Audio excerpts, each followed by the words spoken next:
성 율리아노는 서기 580년경 갈리아 지방의 보배에서 복음을 위해 자신의 고귀한 생명을 바친 인물입니다. 그는 성 루치아노 사제를 보좌하던 신실한 부제였습니다. 우리는 흔히 사제나 주교의 순교만을 크게 기억하는 경향이 있습니다. 하지만 율리아노 부제가 보여준 헌신은 그 어떤 지도자보다 뜨거웠습니다. 그는 보배라는 척박한 땅에서 가장 낮은 곳을 살피던 영적 파수꾼이었습니다. 율리아노가 왜 로마의 안락한 삶을 버리고 이 죽음의 땅으로 향했는지 그 동기를 살피는 것은 매우 중요합니다. 그의 삶은 단순한 봉사가 아니라 하나님을 향한 순수한 열정의 결정체였습니다. 율리아노는 본래 로마의 유복한 가정에서 태어나 자랐습니다. 그는 부족함 없는 환경에서 최고의 학문을 닦았습니다. 하지만 그의 영혼은 늘 세상의 화려함보다 하늘의 진리를 갈망했습니다. 그는 사제 루치아노를 만나면서 인생의 전환점을 맞이하게 됩니다. 루치아노를 통해 전해 들은 갈리아 지방의 비참한 영적 실태는 그의 가슴을 뜨겁게 달구었습니다. 당시 갈리아 북부는 이교도의 침략과 무질서로 인해 복음의 빛이 완전히 꺼져가던 시기였습니다. 그곳의 사람들은 미신과 공포 속에서 하루하루를 고통스럽게 보내고 있었습니다. 이 소식은 율리아노에게 하나님의 준엄한 명령으로 들렸습니다. 율리아노가 보배로 떠나게 된 결정적인 동기는 영혼을 향한 타는 듯한 연민이었습니다. 그는 자신이 누리는 평안이 어쩌면 사치일지도 모른다는 생각을 하게 됩니다. 그는 자신의 젊음과 재능을 가장 필요한 곳에 쏟아붓기로 결심했습니다. 부모와 친지들은 그가 험난한 선교지로 떠나는 것을 완강히 반대했습니다. 로마에 남아도 충분히 훌륭한 신앙생활을 할 수 있다는 논리였습니다. 하지만 율리아노의 눈은 이미 보배에 잃어버린 영혼들을 향하고 있었습니다. 그는 사도 바울이 고백했던 것처럼 복음에 빚진 자의 심정으로 길을 나섰습니다. 그는 자신의 목숨보다 한 영혼의 구원이 더 소중하다는 사실을 깊이 신뢰했습니다. 보배로 향하는 길은 멀고도 험난한 고행의 연속이었습니다. 580년경의 갈리아는 로마의 법이 제대로 미치지 않는 무법천지였습니다. 산적과 이교도 군대들이 선교단의 뒤를 쫓았습니다. 율리아노는 부제로서 선교단의 살림을 도맡으며 굳은 일을 자처했습니다. 그는 행군 도중 지친 동료들의 발을 씻겨주며 그리스도의 겸손을 몸소 보여주었습니다. 배고픔과 추위가 엄습할 때도 그의 입술에서는 늘 찬송이 끊이지 않았습니다. 그는 고난이 깊어질수록 자신이 주님의 십자가에 더 가까워지고 있음을 느꼈습니다.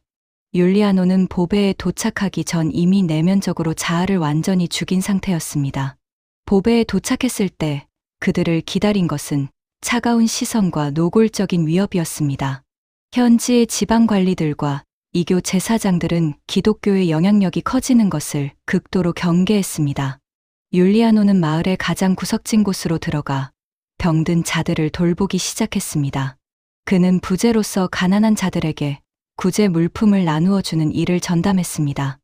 율리아노는 단순히 물건을 나누어 주는 것에 그치지 않았습니다.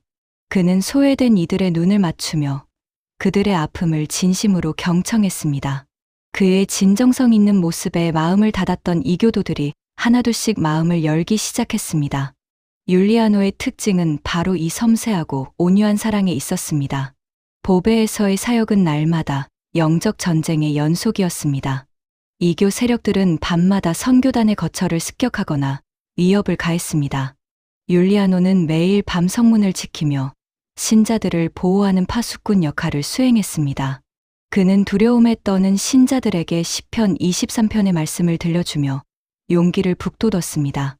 주님이 우리의 목자이시니 우리는 결코 부족함이 없다는 확신을 심어주었습니다. 율리아노가 보배를 떠나지 않고 끝까지 머물렀던 동기는 바로 이 양떼를 향한 책임감이었습니다. 그는 자신이 도망치는 순간 믿음이 약한 이들이 실족할 것을 누구보다 잘 알고 있었습니다. 그는 자신의 생명을 담보로 공동체의 믿음을 지켜냈습니다. 사건의 발단은 서기 580년경 지방관리가 기독교 지도자들에 대한 전격적인 체포령을 내리면서 시작되었습니다. 율리아노는 루치아노 사제를 끝까지 보좌하며 박해의 폭풍 속으로 걸어 들어갔습니다. 그는 자신이 먼저 잡힘으로써 루치아노가 더 오랫동안 복음을 전할 수 있기를 바랐습니다. 율리아노는 병사들에게 끌려가는 순간에도 당당함을 잃지 않았습니다. 그는 자신을 묶는 쇠사슬을 보며 이것이 그리스도의 흔적이라고 고백했습니다. 그의 눈빛에는 죽음을 이긴 자만이 가질 수 있는 신비로운 평화가 가득했습니다. 신문장의 선 율리아노는 관행적인 회유와 협박에도 흔들림이 전혀 없었습니다. 관리는 율리아노의 젊음이 아깝다며 신앙을 부인할 것을 종용했습니다. 로마 신상 앞에 향을 피우면 즉시 석방하고 높은 지위를 주겠다는 제안이었습니다. 그러나 율리아노는 조용히 성경의 말씀을 인용하여 대답했습니다. 사람이 만일 온 천하를 얻고도 제 목숨을 잃으면 무엇이 유익하겠느냐고 반문했습니다.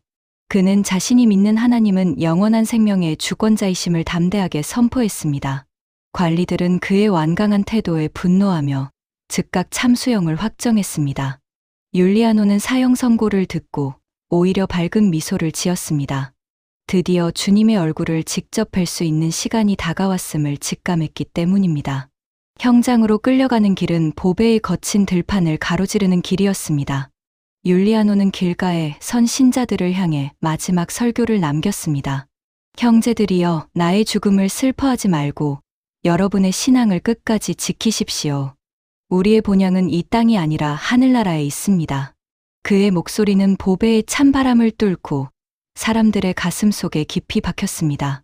형리가 칼을 뽑아 들었을 때 율리아노는 스스로 무릎을 꿇고 목을 내밀었습니다. 그는 스데반 집사가 그랬던 것처럼 저들의 죄를 용서해 달라고 간절히 기도했습니다. 580년경 보배의 차가운 흙바닥은 성 율리아노 부제의 거룩한 피로 물들었습니다. 율리아노의 순교는 보배 땅에 거대한 신앙의 불꽃을 일으켰습니다. 그의 죽음을 목격한 많은 이교도가 기독교로 개종하는 역사가 일어났습니다.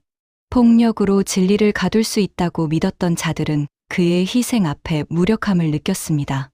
율리아노가 뿌림피는 보배 교회의 초석이 되었습니다.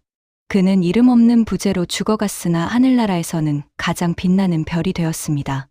율리아노가 보배로 오게 된 최초의 동기였던 영혼 사랑은 그의 죽음을 통해 온전한 열매를 맺었습니다. 그는 자신의 생애를 통해 진정한 섬김이 무엇인지를 세상에 보여주었습니다. 오늘날까지 보배의 성당들은 율리아노 부제의 이름을 기억하며 그의 정신을 기리고 있습니다.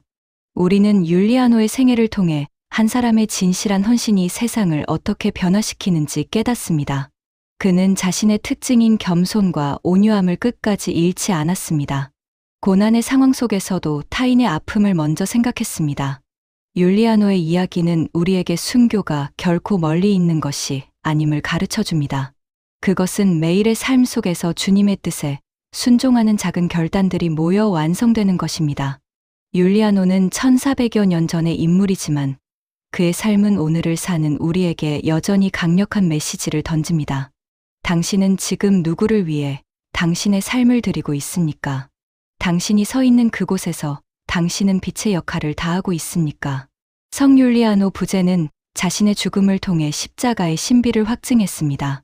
말로만 사랑을 외치는 것이 아니라 몸소 죽음을 선택함으로써 신앙의 가치를 증명했습니다. 그의 짧은 인생은 영원을 향한 전주곡과 같았습니다. 보배의 들판을 울렸던 그의 마지막 찬송은 지금도 우리 영혼을 깨우고 있습니다. 율리아노가 가졌던 그 뜨거운 구령의 열정은 오늘날 우리에게 큰 도전이 됩니다. 우리는 율리아노처럼 우리에게 주어진 사명의 땅을 향해 담대히 나아가야 합니다. 그곳이 비록 칼날이 기다리는 곳일지라도 주님과 함께라면 그곳이 바로 생명의 땅입니다. 율리아노는 보배를 자신의 무덤이 아니라 영광의 통로로 삼았습니다. 기독교의 역사는 율리아노와 같은 숨은 헌신자들의 피 위에 세워졌습니다. 우리는 그들이 남긴 영적 유산을 먹고 자라는 자들입니다. 율리아노가 580년경 보배에서 흘린 피 한 방울은 헛되이 사라지지 않았습니다. 그것은 역사의 강물을 타고 흘러 오늘 우리의 믿음을 지탱하는 힘이 되었습니다. 성 율리아노의 고귀한 발자취를 기억하며 우리도 삶의 자리에서 신앙을 고백해야 합니다. 세상의 유혹과 핍박 앞에서도 당당히 그리스도의 이름을 높여야 합니다. 율리아노 부제가 보여준 그 신실한 동기와 특징들이 우리의 삶 속에서도 아름다운 향기로 나타나기를 소망합니다. 성 율리아노 부제의 순교를 기리며 우리는 다시 한번 복음의 승리를 선포합니다. 어둠은 결코 빛을 이길 수 없습니다. 죽음은 결코 생명을 가둘 수 없습니다. 율리아노의 희생은 보배 땅에 새로운 소망의 아침을 열어주었습니다.